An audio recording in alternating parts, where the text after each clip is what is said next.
In the 1960s, many young men joined the fight for equality in the American Civil Rights Movement. Boycotts, marches, and protests were organized by groups like the Student Nonviolent Coordinating Committee and the Southern Christian Leadership Conference. They often faced harsh and violent opposition, like the day known as Bloody Sunday, when police and sheriffs attacked the unarmed marchers with billy clubs and tear gas. One young man who was beaten on that day was General Larry Platt, best known lately for auditioning for American Idol with the song Pants on the Ground. My name's Moxie, and this is your Brain on Facts. Life started out pretty normal for Charles Sherwood Stratton when he was born to a housekeeper and a carpenter in 1838 in Connecticut. Pretty normal ended when he was 6 months old, as did his growth. He basically just stopped growing. He was otherwise healthy and doctors were stumped. Normal ended completely in the winter of 1842 when one Phineas Taylor Barnum showed up at his family's home, chasing rumors of an extraordinarily small child. 4-year-old Charlie was now in show business, earning his family $3 a week. Barnum immediately began promoting his tiny talent. When Charlie and his mother arrived the following week to New York, they were surprised to see banners on the American Museum bragging about the arrival of General Tom Thumb. In typical Barnum style, he had taken absolutely wild liberties with the truth. He took the name Tom Thumb from an English fairy tale character, basically Thumbelina. Posters and handbills claiming that General Tom Thumb had been brought to America from Europe at great expense, and that he was 11 years old. Not sure how that jibes military service and an 11-year-old. And it was nice that he aged him up to 11. We wouldn't want people to think that he was exploiting a small child. Don't kid yourself. This is pre-child labor laws, or really any labor laws. There was no such thing as a cultural concept of exploitation. Charlie and his mother moved into an apartment in the museum building, and Barnum set about teaching Charlie to sing, dance, and do impressions. And act like a preteen instead of a preschooler, I guess. Barnum recalled him as an apt student with a great deal of native talent and a keen sense of the ludicrous. By all accounts, young Charlie Stratton loved performing, and he and Barnum were genuinely fond of one another. General Tom Thumb was a sensation. He wore different costumes on stage, from a Scottish Highlander. There can be only one. No, not that kind. That's the one. To Napoleon Bonaparte. Barnum even did a double act with Tom Thumb, playing the straight man to Thumb's jokes. Tickets were a hot commodity. Before long, Barnum was paying the Strattons $50 a week, an enormous salary in the 1840s. 2 years into his career, the general, age 6, I'll remind you, set sail for England, armed with a letter of introduction from newspaper publisher Horace Greeley to see the American ambassador in London. Barnum was angling for them to see Queen Victoria, though he hedged his bets for the trip just so he wouldn't lose any money if he failed. He advertised a number of Tom Thumb's shows as limited farewell performances to drum up fresh interest. By some amount of luck, and I'm sure no small amount of cunning, a royal audience was arranged, and Barnum and the little general were invited to visit Buckingham Palace and perform for Queen Victoria, her family, and a few dozen nobles. According to Barnum, so big old grain of pretzel salt on the veracity of the account, they were standing at the farther end of the room when the doors were thrown open and the general walked in, looking like a wax doll gifted with the power of locomotion. Surprise and pleasure were depicted on the countenances of the royal circle at beholding this remarkable specimen of humanity, so much smaller than they had evidently expected to find him. The general advanced with a firm step, and as he came within hailing distance, made a very graceful bow and proclaimed, "Good evening, ladies and gentlemen." A burst of laughter followed this salutation. The Queen then took him by the hand, led him about the gallery, and asked him many questions, the answers to which kept the party in an uninterrupted strain of merriment. He then went into his usual routine. The night was a smashing success, plus or minus at the very end when the Queen's poodle suddenly attacked the tiny dancer, but he was able to fend the dog off with his little walking stick. The visit to Queen Victoria was perhaps the greatest publicity windfall of Barnum's entire career. That's saying something. And it made General Tom Thumb's theater performances a huge hit in London. Barnum had a miniature carriage built to take Tom Thumb around the city. Even though Londoners were clamoring for more, Thumb set off to play other European capitals. Back in the States, he toured, the States. And then back to Europe. And then a truly amazing thing happened. He started growing again.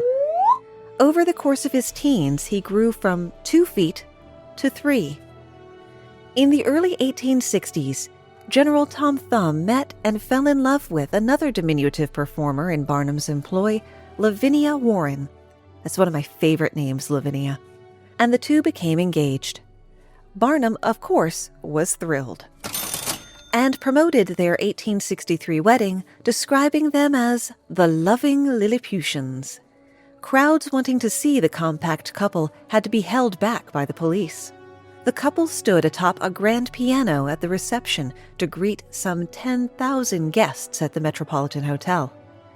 The best man at the wedding was fellow performer George Washington Morrison Nutt, who carried the fake rank of Commodore, and the maid of honor was Minnie Warren, Lavinia's sister. On their honeymoon trip, General Tom Thumb and Lavinia were guests of President Abraham Lincoln at the White House. They were a worldwide sensation, touring the globe for 3 years, even making it to Australia, which is an arduous enough journey now, let alone in the 1860s. In a few of the couple's performances, they held a baby they said was theirs. They did have a child who would have been of average height, but didn't live to see 2 years old. Some researchers believe that Barnum filled the gap by renting a child from the local foundling hospital. General and Mrs. Tom Thumb continued to perform until the 1880s, when they retired to a custom mansion in Massachusetts, built to scale.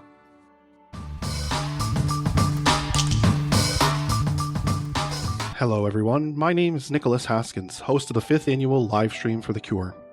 This year, podcast partners and content creators from all over the world will join me from May 19th to the 23rd to try to raise $15,000 for the Cancer Research Institute. Each year, I am reminded time and again of the incredible power and compassion of the indie creators, audiences, and podcasters who set aside their time, energy, and money to make this event a success. I am overwhelmed again this year with an outpouring of support and passion from others who are dedicated to the goal of a future immune to cancer, and wanted to take a moment while you're listening to this show and say, thank you. Thank you, and I'm so eternally grateful for you. I like to say together, we can make a difference, and because of you, we have. From the bottom of my heart and from the entire team that makes Livestream for the Cure possible, thank you. To learn more about this year's event, please visit livestreamforthecure.com. It pleases me immensely to be participating in Livestream for the Cure again this year, and I'm doing it a little different. Whereas last time I kicked off the day, this time my slot is at 9 p.m., meaning it's your brain on facts after dark. I'm working blue, folks. Elvis Presley was the king of rock and roll, and to this day, he's one of the highest posthumously earning celebrities. To folks in the 1950s, he seemed to come out of nowhere and skyrocketed to unprecedented fame. In reality, his career was carefully orchestrated by his manager, Colonel Tom Parker, a Dutch immigrant and shrewd businessman, described as a cross between P.T. Barnum and W.C. Fields. He was a larger-than-life figure, a legend in his own right, and by legend, I mean myth. There was no such person as Colonel Tom Parker. But the truth of his life didn't come out until Parker was in his 70s and Presley long dead. Parker was actually born in the city of Breda in the Netherlands, making him Dutch. His real name was Andreas van Keuck.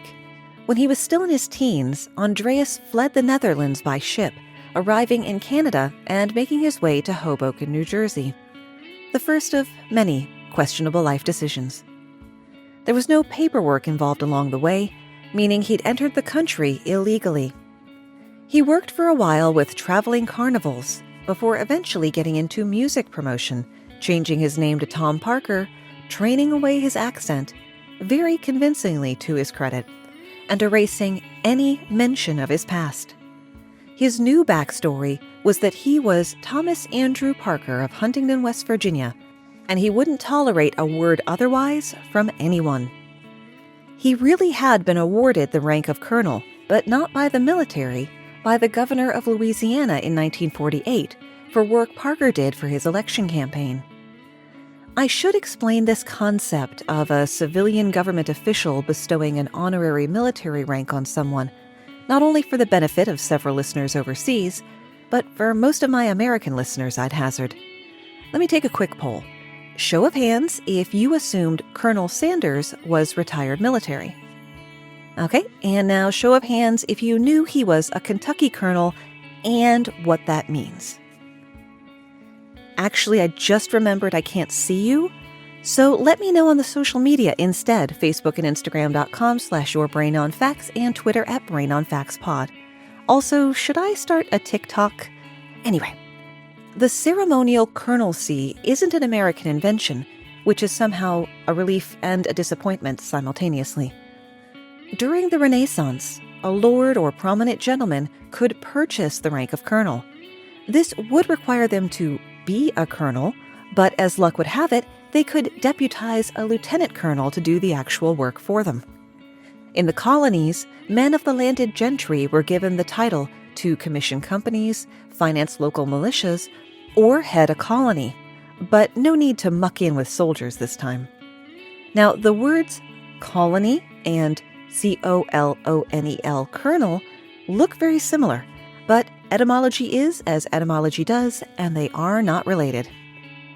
Though Parker was a ceremonial colonel and never outright claimed to be a military officer, he was more than happy to strongly hint that he was a full-bird colonel during his service in World War II, and then just leave people to fill in the rest. Parker did serve in the Army, but only attained the rank of private. Parker enlisted in the Army in 1929 for 2 years, then re-upped. Don't ask me how he was able to enlist, being an illegal alien living under an assumed name and whatnot. Chalk it up to people being more likely to believe something without proof in those days, and or vital records just being easier to falsify. I mean, you could have a New Jersey driver's license without a picture on it until the 1990s. Parker's second hitch in the Army didn't go so well. In 1932, he walked off his post and was declared AWOL, absent without official leave. He was quickly arrested and spent the next few months in a military prison, which would be harsh enough, but he spent much of that time in solitary confinement. This took an enormous toll on him mentally, resulting in what is described only as a breakdown. The Washington Post reported, some years later in Parker's life, that he spent several months recuperating at Walter Reed Army Hospital and was officially diagnosed as being in a constitutional psychotic state, which is also the name of my band's next studio album. Parker was discharged from the Army. When World War II broke out a decade later, Parker knew the need for cannon fodder would mean standards would drop dramatically, and he was at risk of being drafted. To make sure this wouldn't happen, he deliberately gained as much weight as possible. Yes, like that Simpsons episode, with a similar target weight actually, but Parker had to put on more weight to get there until he weighed around 300 pounds or 126 kilos. In 1955, Parker heard about a talented young singer who was quickly amassing a following, especially with teenage girls and young women, one Elvis Presley.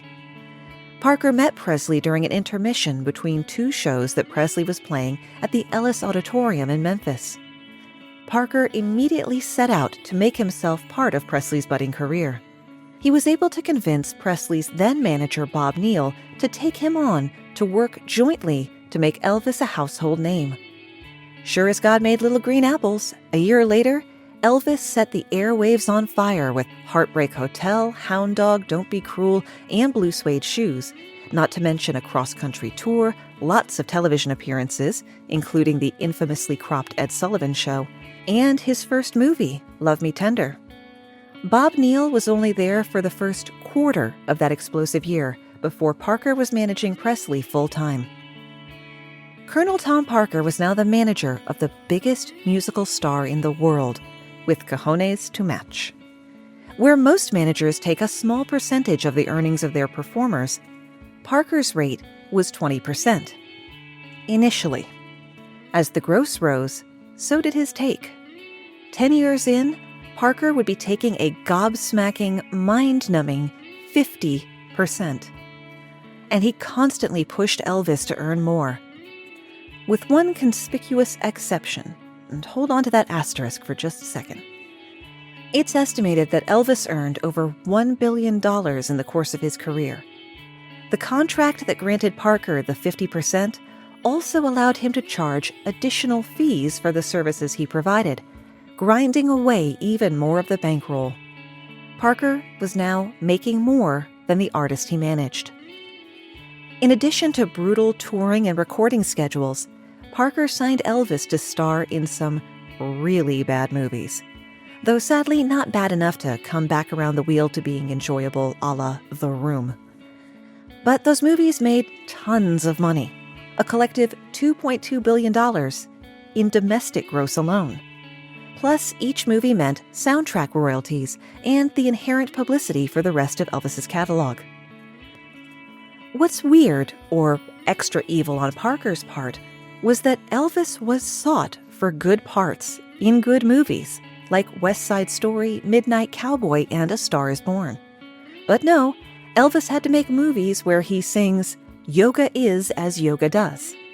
I would include a clip, but I don't want the YouTube port of the show to get copyright struck, and honestly, it sounds like it would be too painful to listen to. In 1973, Parker sold the rights to Presley's recording catalog to RCA for a ridiculously lowball $5.4 million. From 69 to 76, Elvis was, as they say, in residency in Vegas. Towards the end, he was playing 2 shows a night, 7 days a week.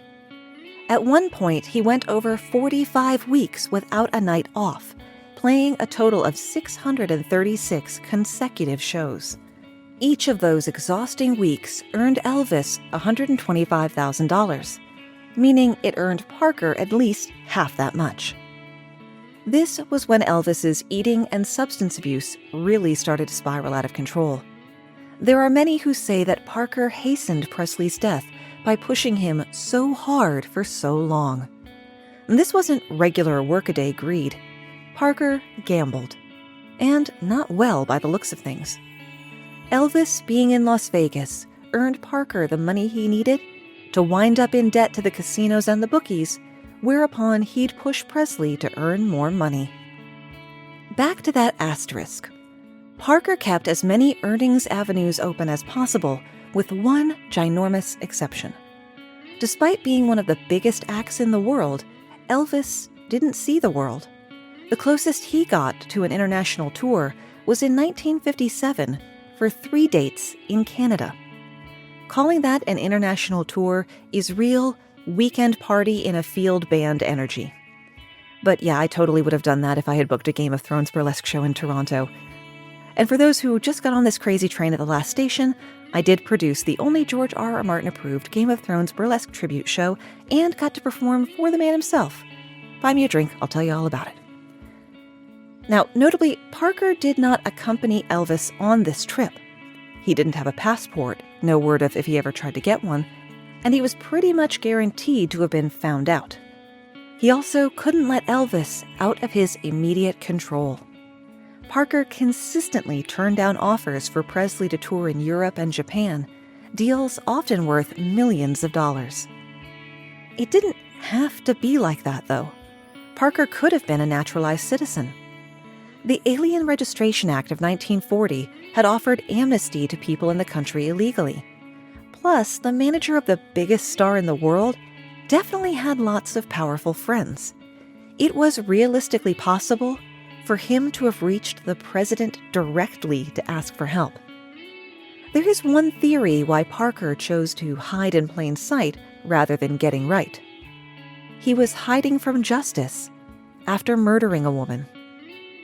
In 1929, a woman named Anna van de Enden was killed behind her husband's grocery store in Breda during a robbery. This was roughly the same time Parker stowed away for Canada. Now, the police investigation at the time didn't turn up any specific evidence linking Parker to the crime, but a journalist did receive a tip that it was Parker, identified by his real name. It certainly would explain Parker's hurried exodus and his intense secrecy over his true identity. In 1981, 4 years after Elvis died, Albert Goldman published a biography of the singer that not only excoriated Parker, it exposed his true identity to the world. At the same time, his financial malfeasance also came to light. Memphis probate judge Blanchard Toole ordered an investigation of the singer's estate on behalf of Elvis's 12-year-old daughter, Lisa Marie. Toole found that, in addition to the ridiculous 50% cut, which Parker once defended as, "No, Elvis takes 50% of what I make," Parker had defrauded the estate over $7 million in the previous 3 years alone. Parker, ever the showman, ever the con man, primed a brilliant legal strategy. Did I say brilliant? I meant idiotic car crash waiting to happen. Parker officially claimed that he was a citizen of no nation, which is a thing, it's called statelessness, but thus would not be subject to any country's laws, which I'm pretty sure is not a thing, but I'm not a lawyer. His argument was, since he'd served in the U.S. military without permission from the Dutch government, that meant he had forfeited his Dutch citizenship. But he'd never been naturalized as a U.S. citizen, so he wasn't subject to American laws either. Sadly, the theory was never tested, as the case was settled out of court. It's disappointing that we'll never get to see a courtroom artist depiction of the judge's facepalm at hearing Parker's argument. What's not disappointing is all of the amazing people who support the show over at patreon.com/yourbrainonfacts. Folks like Alex P., Paul W., Jellybean, Michael W., no relation, and our newest patron, Rachel R. I hope you enjoy the early access, ad-free episodes, 4 dozen bonus episodes, and your stickers will be in the mail soon. It's also always a delight to get reviews. The, let's call it dry spell in book reviews does continue. If you've read the book and you have a spare second, I'd really appreciate it if you could review the book on Amazon or Goodreads, which is, yes, the same company, I know. But we do have some podcast reviews, such as this one over on Apple Podcasts from, and forgive my pronunciation, Taliazel. This podcast has everything I look for, interesting new things to hear about, and a well-spoken host. Give it a listen. Well, to quote Big Dan Teague, you don't say much, do you, friend? But when you do, it's direct and to the point, and I salute you for it.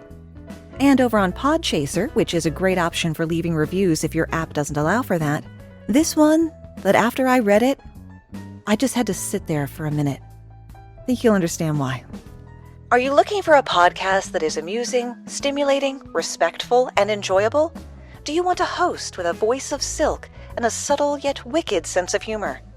Do you want to feel appreciated by the host as much as you appreciate her and all of her hard work?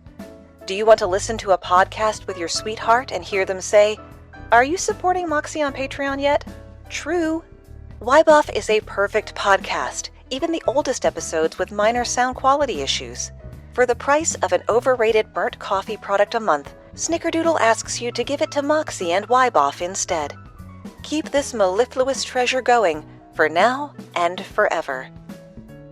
Snickerdoodle, all I can say is I'm so glad we got my hormone replacement therapy straightened out, or I would be crying like a little bitch right now. And I don't say that lightly.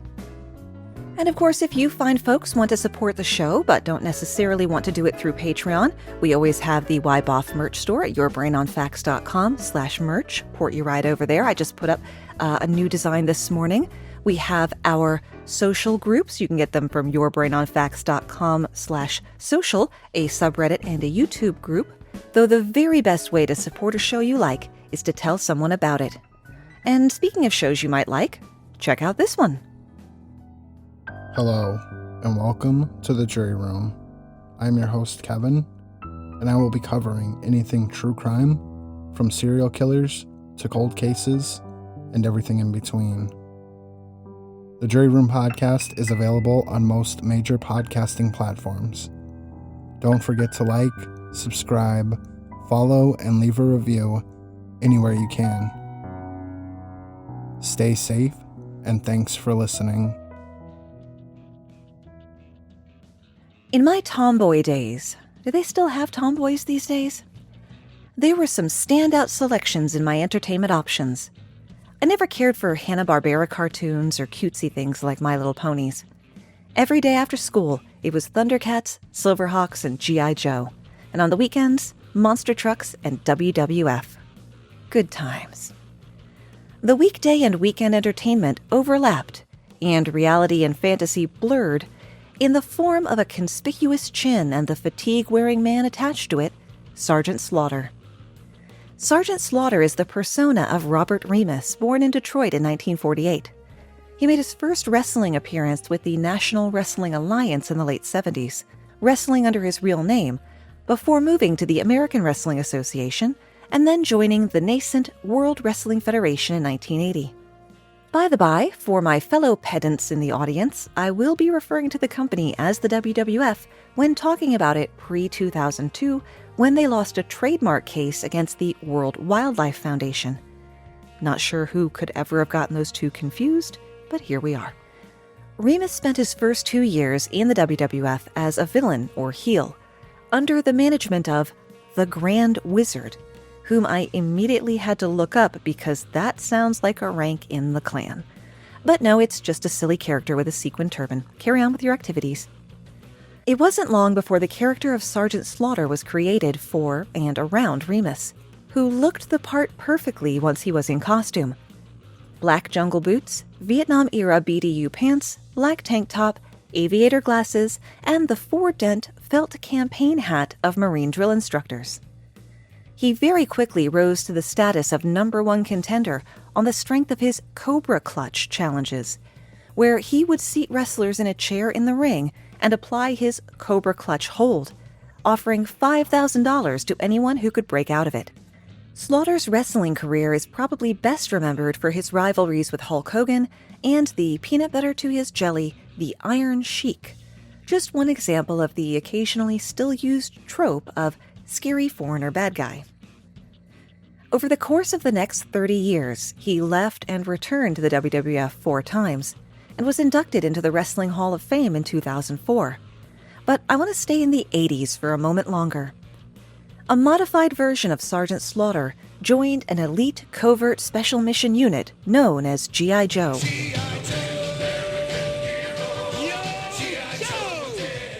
First appearing in the 5-part TV episode entitled Arise, Serpentor, Arise. God, those miniseries were the best. In fact, Slaughter's first departure from the WWF stemmed from a dispute over whether or not his likeness could be used by Hasbro for a G.I. Joe toy.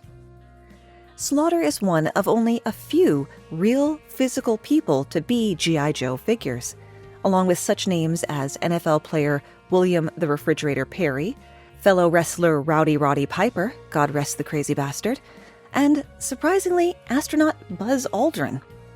And at the risk of shifting tone without a clutch, I would like to take a moment to remember Michael Collins, the third Apollo astronaut, who never got to step out onto the surface of the moon, who passed away the week this episode was recorded. Sargent Slaughter also appeared twice as a special guest on the Super Mario Bros. Super Show, starring fellow wrestler Captain Lou Albano. During the mid-'80s, Slaughter released, and I can't believe I'm saying this, a full-length album, Sargent Slaughter and Camouflage Rocks America.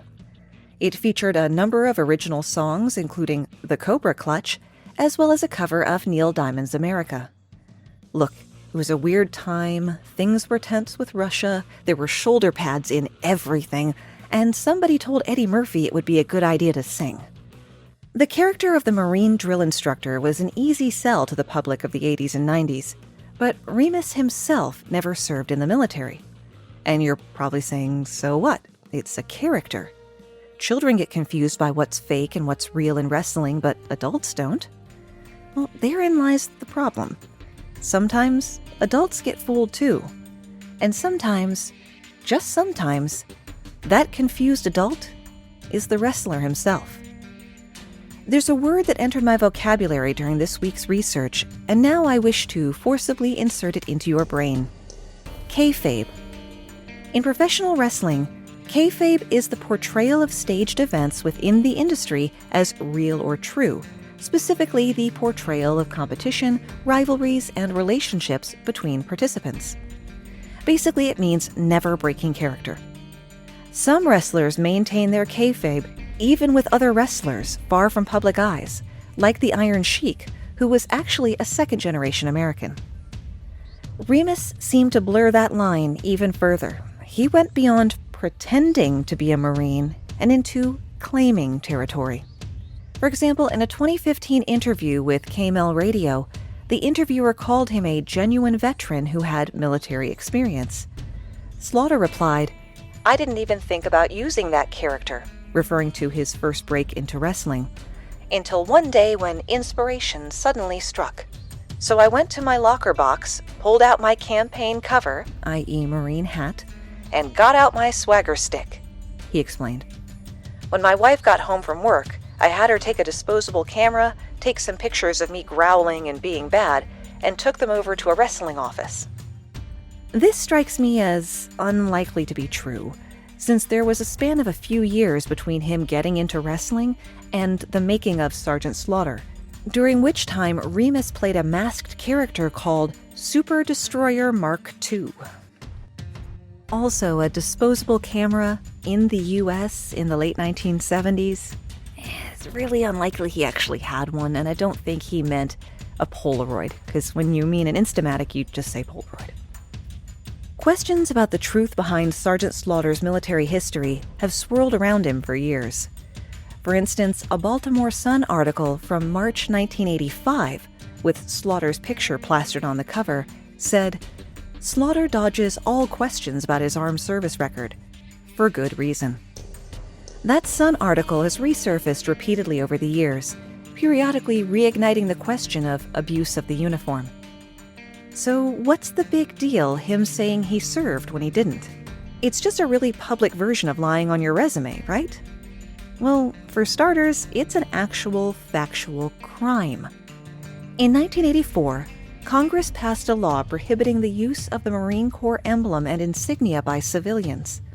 This gave the Marine Corps some leverage to go after Remus. They were fully aware of him, as most of the country was, even without dozens of people writing in every year demanding they do something. The Corps, quote, fired off a letter demanding that Slaughter stop because his actions reflect discredit on those who have served. They could have gone further, even prosecuting Remus, but those who made such decisions always decided against it. One suspects this is because Sargent Slaughter, who was a face or good guy character, was, in his own way, good publicity. Another reason Remus's continued claims are problematic is that the WWE partners with multiple veterans organizations, uses Remus/Slaughter as a company ambassador at military events, and refers to him as a veteran. Slaughter was included in a Veterans Day 2018 listicle of wrestlers who really did serve. According to digital content producer Kevin Powers, after graduating from high school, young Robert Remus joined the United States Marine Corps, where he earned the moniker Sargent Slaughter. Not everyone is as willing to let Remus slide, or let the public continue to believe what comes easiest. Verifiable veteran turned pro wrestler turned politician Jesse the Body Ventura spoke out against Slaughter in the Pittsburgh Post-Gazette in 1991 and on the Colbert Report in 2008. Why still talk about it in 2008, 30 years after Remus started wrestling? Because Remus is still at it, even in his 70s, with most of those who watched him as a starry-eyed youngster now dealing with hot flashes and IRA contributions. Remus has long given, and continues to give, out-of-character interviews where he's clearly speaking as Bob Remus, but still claims to have served in the Marine Corps. He showed up for a 2019 interview wearing a camouflage jacket, mirrored sunglasses, and the drill instructor hat. During the interview, he asserted he entered the Marine Corps in 1968 and served in Vietnam. The outfit is noteworthy because he was going on the Jim Norton and Sam Roberts SiriusXM radio show. And that's where we run out of ideas, at least for today. So you've probably guessed that General Larry Platt isn't really a general. He got his nickname from the Reverend Hosea Williams because of his heroic efforts on behalf of the civil rights movement. And his hometown of Atlanta, where he remains a community activist, proclaimed September 4th, 2001, Larry Platt Day because of, quote, his great energy and commitment to equality and the protection of the innocent, and for his outstanding service to the Atlanta community and the citizens of Georgia. And this was a decade before American Idol, which he was not allowed to advance in because he was over the age limit of 28. Remember, you can always find the source links and the script for the show at yourbrainonfacts.com. Thanks for spending part of your day with me, and stay safe.